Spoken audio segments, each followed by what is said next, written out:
All right. Would we seem closer? I feel really close to you, but welcome to the Bat Flip Podcast. I'm your host, Brock. My co-host, Connor. We had a fantastic week again, as always. We're gonna start getting into it. Sunbelt. Yeah, so I think the biggest one with the Sunbelt this year is, what is it? I think that's the best way to put it. The Big Ten seems to own it. We are not super high on the Big Ten. Yeah. But they seem to own the Sun Belt. Whenever they play each other, they get the best of the Sun Belt. I don't really know what to tell you. I mean, Southern Miss is still at the top of the leaderboard there. I still have them number one. But, even if that tells you anything, Yeah. I mean, they're not playing great this year. Southern obviously has dropped a couple of games, dropped a series to Illinois. Mm-hmm. And then, what happened with Georgia Southern this pen against Rush Bad, got swept. It's really bad. No hit on Sunday. Yeah. A little difficult, but they're still at the top of the rankings in my opinion. Mm-hmm. Just because even if you look at South Alabama, they also had a really bad year for a historically really good program. Mm-hmm. The state, I thought that they were going to be a powerhouse. In games too, they obviously lost a series to Oral Roberts. So I think it's gonna be a release. Louisiana Lafayette, they're actually surprising me a little bit. Coach Deggs over there has those guys on the right track, but they're going to be in the mix. I think if you look at the top 6 teams, and for instance, they're all playing above average baseball. No one's playing great baseball. Everyone has kind of been dropping games to people.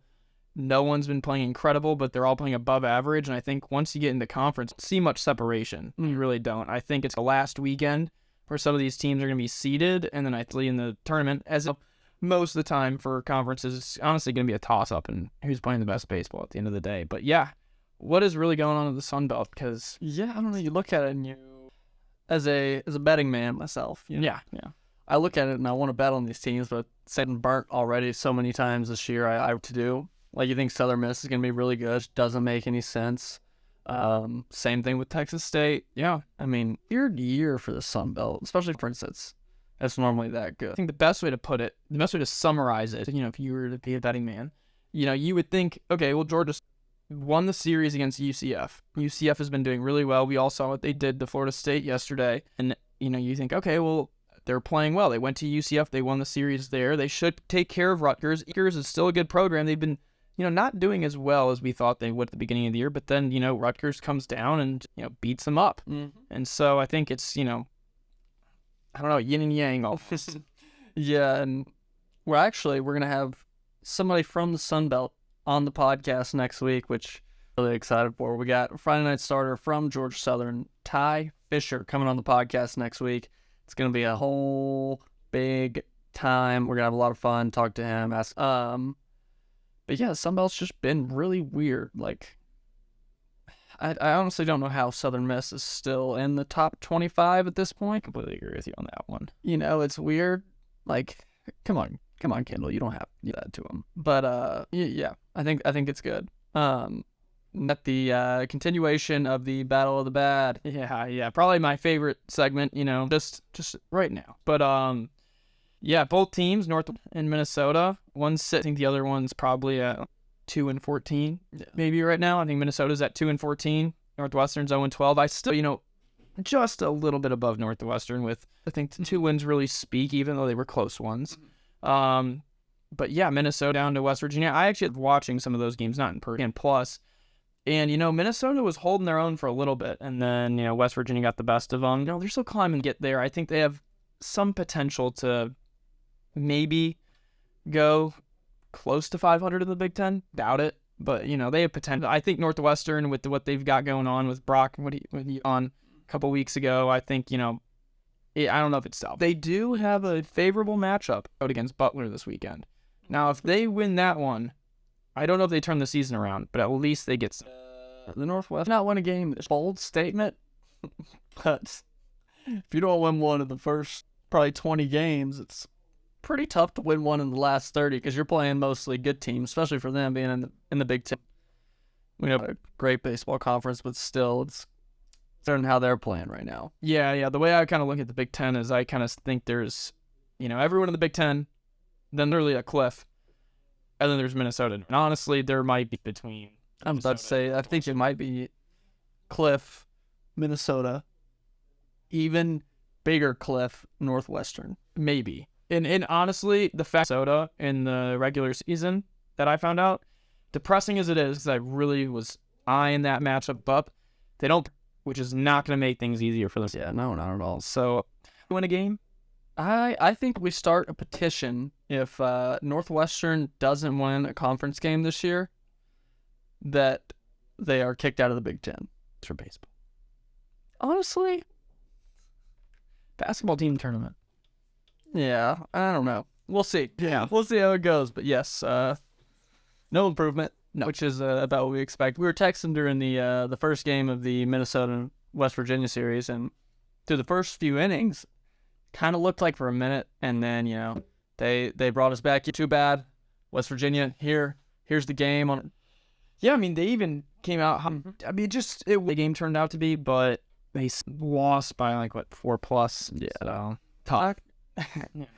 A team that right now though is the Oklahoma State Cowboys. 100%. And those boys, the holidays got those boys feeling themselves. They're playing well. They're hitting well, and they've been pitching well. So that's continued. Yeah. I think anytime you're able to bust Baptist by 16 runs in a midweek game and run, it's not a bad day. And they were out of the gate hot. I think that's probably the best way to put it. They're maybe 15-3 now. So I mean, obviously they're looking good. They won a bunch of games in a row. Yeah, and especially after that first weekend, we were kind of questioning what they were. Yeah. Because I had them in the top 10 at ranking, and then after that, I was like, how can I have these guys in there? But they're slowly making their way back in. Wouldn't be surprised to see them in there next week. Yeah. Completely agree. And then so we kind of have a question. I have a question for you. What do you think about teams playing a terrible schedule to start the year, even if they're a really, really good program? Yeah. I think you kind of look at it from different ways. Obviously, I think the way that I was kind of told was that, you have to play the best to be the best. I'm telling you one out there that's playing college baseball, that wants to play college baseball. That's kind of the way it is. If you want to be the best player out there, you got to play the best. I feel the same way about that in competition too. I think that you can take plenty of teams that did not do well in the beginning of the year, but they had really good competition, and then at the end of the year, they end up playing their best baseball and doing really well. And I think you kind of see 3 seeds from the SEC and the ACC in the NCAA tournament. You have those guys who probably usually don't have great conference records, but they probably played people out of conference, and that's probably why their records are a little bit lower. And then it's able to get them ready for the tournament, and that's why those teams kind of surprise you. Now, I do think there's some leeway based off of the that you have on the team and you have on the coaching staff. So if it's someone like Vitello than everyone else, that's how his mindset is and everything like that. I think it doesn't hurt you as much as, let's just seem maybe Missouri played a bunch of nobodies, had a really good record going into conference play. They were able to hold their own whenever it got to SEC play. But I think with Tennessee, you got the guys. I think Vitello really puts an emphasis on, well, maybe in his mind he might think I'm going to win as many games as possible. Yeah. But also he wants to build that confidence team that they're unbeatable. And I think obviously playing him for however many years, it seems like whenever you go there, their guys always think better than you. Yeah. Even if the talent gap isn't there. Yeah. I think with them, it's a difference. With almost anyone else, I think, grow up, play some. I think we've seen it this year with Tennessee and LSU. Yeah. Because LSU really, both of them had one weekend where they went and played good competition. Yeah. First 2 weekends of the year. And LSU's still wasn't that great at competition. It was Kansas State. Iowa's really good. But, I don't know. Just weird. I feel like, especially even if you want to play a cakewalk schedule. Louisville and does the then same thing. Maybe your last weekend. Yeah, Louisville too. Your last weekend, maybe play somebody a little bit better, like a high-level mid-major or somebody that's a good, nice last non-conference weekend, get you ready, get you rolling. Is kind of like a stepping stone once you're getting into conference play. Obviously, it's tough to schedule, but I think you can try and get a little bit of a better schedule if you're Tennessee or LSU. Yeah, I think that kind of plays into the fact that, because I know in the past what you see with teams is a lot of programs kind of focus on, we've won 40 games for 5-6 seasons in a row. Mm-hmm. And I think that kind of makes a big deal to the coaches. And that's like a selling point to them whenever they're recruiting kids is, hey, look how many games we've won. We've always been really good. Even if, like, let's just say Tennessee, even if Tennessee kind of dropped, not going to. Mm-hmm. But even if they were to necessarily, like, instead of being in the top 5, let's just say they're borderline top 25, they're still going to win 40 games. Mm-hmm. Like, and then, Vitello will be able to sell kids on it. Yeah. Maybe, oh, yeah, look, they won 40 games every year. They're always really mean. Meanwhile, you team like, I can't even say Vanderbilt so well, but, you could have Ole Miss that didn't do great last year, but obviously won the national championship. And, they could go and say, all right, well, we had one bad year, but if we played really good competition, then 32 games instead of like 45, it's still going to get us ready for the end of these. That's pretty important. But again, it's based off the coach and what the it is what it is. We love to see those nice non-conference matchups, but can't always get what you want. Yeah. So then I'm gonna go our fraud of the week. That's what I'm gonna call this, the fraud of the week. Oh, okay. For me, that is NC State. Oh, okay. NC State. Yeah. And because I just think, they were 15-0 going into last weekend. Yeah. And they hadn't really played anybody. They played Coastal. They beat them, but Coastal wasn't playing as well as that time as they are now. Yeah. And I think we saw with the Miami series that NC State I don't think is nearly as good as kind of some people thought. They never really were ranked that high, but at the same time, they're not great. Hey, some might say that that's kind of an example of what you're just talking about, how, their record's really good, but, they're not, great necessarily. Yeah. They had the easy start. And then, especially the game yesterday, just getting absolutely shellacked 10-0 after 2. Yeah. Not a good look for the Wolfpack. That's our fraud of the week. Then talk to me a little bit about the Florida State UCF game yesterday. Did you watch much of it? I didn't watch much of it. I was following it. Mm-hmm. I was actually thinking about taking UCF in that game too. Mm-hmm. Didn't, because the odds weren't great. But that was something to kind of behold. It was a sight to behold. Whenever I looked on the stats, I was following it. I was like, cut like 1-2-0 early on in the game, UCF, and I was like, okay, well, the board early. They actually play them today too, so we'll be following that one as well. But then next thing you know, I look at it and 7-0 still, and I was like, geez, like this is a bloodbath. But I will say that you kind of pair that NC State fraud of the week. Florida State. They went 2-1 this past week against Pitt, who I think is notoriously bad ACC team. At least this year, they're out of conference schedule. They have not played good competition, and they're like 7-6, which is never a good sign. But they went 2-1 against Pitt, I think at home. Yeah, which is not a good look, and then they absolutely demolished. And I don't know. CF and Florida State do today. I know the big thing I thought with Florida State is I think they lost a lot. Mm-hmm. I think they lost a lot. Now, sure, what they lost might not have been huge numbers. Like, I know their lineup last year wasn't like great average-wise, but it was a lot of guys that I think made a very big impact on their team. Pitching-wise, they lost a lot, but hitting-wise, I think a big impact, not great numbers. And this year, I think it's Roberts or those are 3 and 4, so that's obviously a hit for them. Yeah, and they lost their number one. Yeah, pitching wise, so that's tough. It'll be tough, but yeah, I'm excited to see what happens today. I think UCF can honestly take another one. Yeah, I do too. I think UCF is, from watching, I think UCF's better than Florida State this year, probably. I was talking to my grandfather. I had my uncle yesterday actually, and I was like, I think Florida State is probably the 5th best team in Florida this year. Yeah, because you got Florida. You got Florida Gulf Coast, you got UCF, and then me and Florida State, right? Yeah. Jack's playing really well in the East Sun right now. I'm not going to say by any means, but, they're still doing well in their respective conferences. Florida Atlantic's doing well, too, right now. So, there's a lot of good competition, but, yeah, I would probably put them, like, 4 right now. Yeah, and it's probably, like, I bet they played Jacksonville in the midweek, because I'm pretty sure Jacksonville beat Florida in a midweek. So yeah, I don't know. I mean, it's got a lot of competition down there. I know, it's crazy. Everybody's so good down there. There's really not many bad, like, not really a bad team. No, I mean, you might the entire state as it is, and I'm trying to think of a bad team. Like USF is even decent. Yeah, and FIU's done a lot better than we expected. Yeah, they have done a lot better. They've also been playing an easier schedule, but they well, which is a good sign. I don't really know of.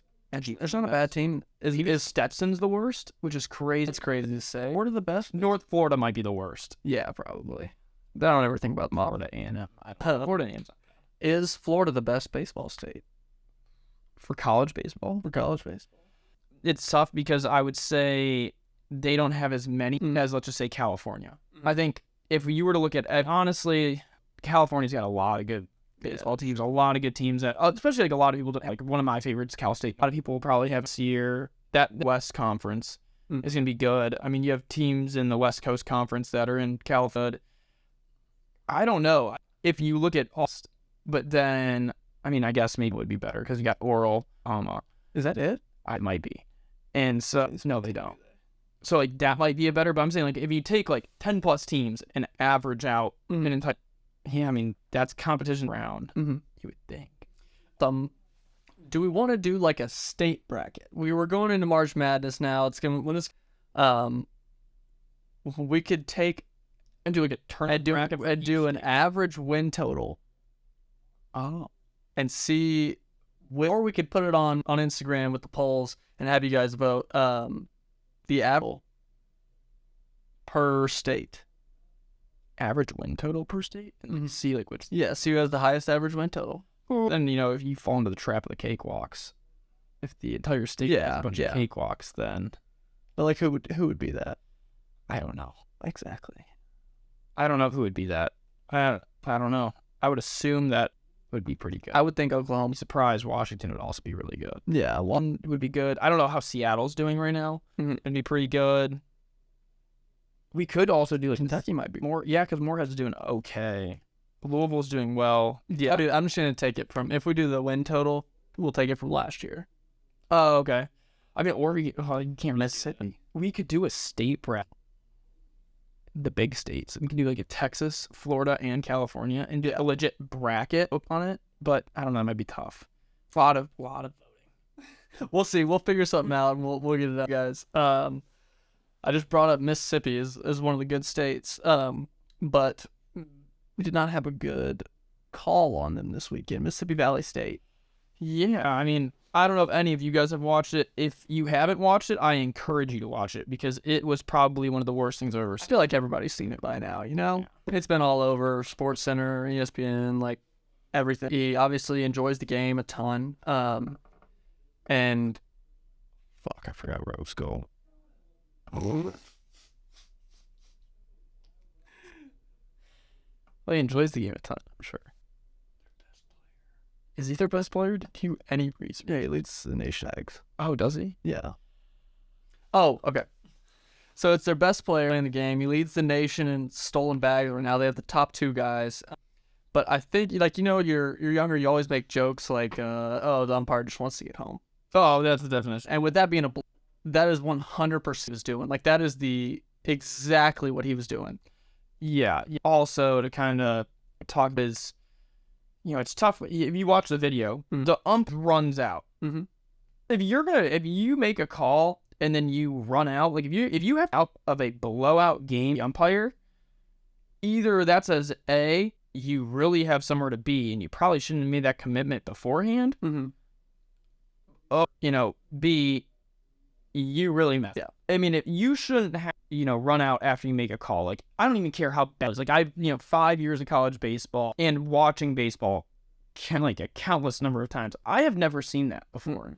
And the fact that, which I've also never seen, the fact that the other team had to, like, stop and almost comfort the other team's player, and watching the pitcher kind of, like, look around and be like, what the heck do I do? Because that's not a strike. I'm like, honestly, that's incredible. They're in a terrible situation because it's a selfish. There were parents on the team that the call was for that probably were yelling at the umpire. Yeah, because he'd probably be like, that was horrible. And even though I could be pitching. Yeah. And I could make that pitch. And my dad would probably yell. Yeah, and it's like, you really, I mean, like, the game's probably going to last 2 to 3 more pitches. Yeah. 2 to 3 pitches. I don't care if your ego's getting in the way. But just make it how it's supposed to be. You don't have to do that. It's just not necessary. No, not made the game about him when he did. Yeah. Ugh, brutal. Yeah. All right, we'll get on to our picks for this week. We're starting conference play, so these games are actually now, which is very nice because we'll start slower. Like, we've seen a ton of us here. Everybody's been acting a little crazier, I feel like, than like each steps up. How, I mean, obnoxious and may not be the right word, but kind of obnoxious. Like, that's how I would kind of describe it, but in a good way. And I'm excited for these conference series. So first game we got this week to pick from, Ole Miss Vandy. We go Ole Miss. Just because I don't think Vanderbilt's hitting is gonna be able to, keep up with Ole Miss's offense against Vanderbilt. Even though I think Vanderbilt's unbelievable. I think this year they've shown that they're really, really, really, really good. They have a ton of depth. I would, as they did in, what was it, 19. If they had the lineup that they had in 19 with this pitching staff, very, very good. But I think they're really lacking on that. And what I saw last week against Loyola Marymount, I just don't think, unless Ole Miss gives them a ton of free bases, I think it's going to be tough for them to strip things together, and I think Ole Miss will be able to take 2 out of 3. Yeah, we might have to make our way out after these games this weekend. At least one of them. Yeah. We'll have okay weather maybe. I don't know. Doesn't matter. But I'm going to go Vandy. I think Carter Holton too good to lose on Friday on speed, and they play really well on defense. So I think that's help them, and they may not have the best hitting. Shrek's coming along really well. He's crushed some balls recently. Had another one last night. I think went out of the Nashville Sounds AAA stadium. Ball was hammered against Belmont. But yeah, I'm going to go Vandy just because I think this one's really a toss-up. All right. Next one, we got Oklahoma State at Tech. I think this is going to be a good one. I think this is honestly a little of an underrated match compared to what some other people think. I think Texas Tech's, they beat in that series. It's at home. Probably not many people want to go to Lubbock, but I do think it's a little bit too hot for them right now. I'm going to pick them. But then again, they could show me up. I think it's going to be a really close series. I think it's a toss-up. I don't think anyone's going to sweep. I think it'll be 2-1 either way. But yeah, I'm going to go too hot right now. I mean, Texas Tech has surprised me the past few weeks. Stuff kind of, because we had them in the matchups the first weekend. We had them versus Gonzaga. And they beat the crap out of them. Yeah, and they beat the crap out of it. They didn't look good there for like just a tiny little stretch, but now they're back home. So I think it's going to be a really good series. Like, I don't think anybody's going to sweep, but Oklahoma State's going to take it. Then for our third game, we have LSU and Texas A&M. Yeah, I'm going to go LSU just because, I look at this LSU team and I kind of see visions of the 2019 Vanderbilt team that I personally think was one of the best teams like ever in college baseball. By far the best team we played in college. Yeah, we played the Tennessee team last year, and the Vanderbilt team was better than that Tennessee team.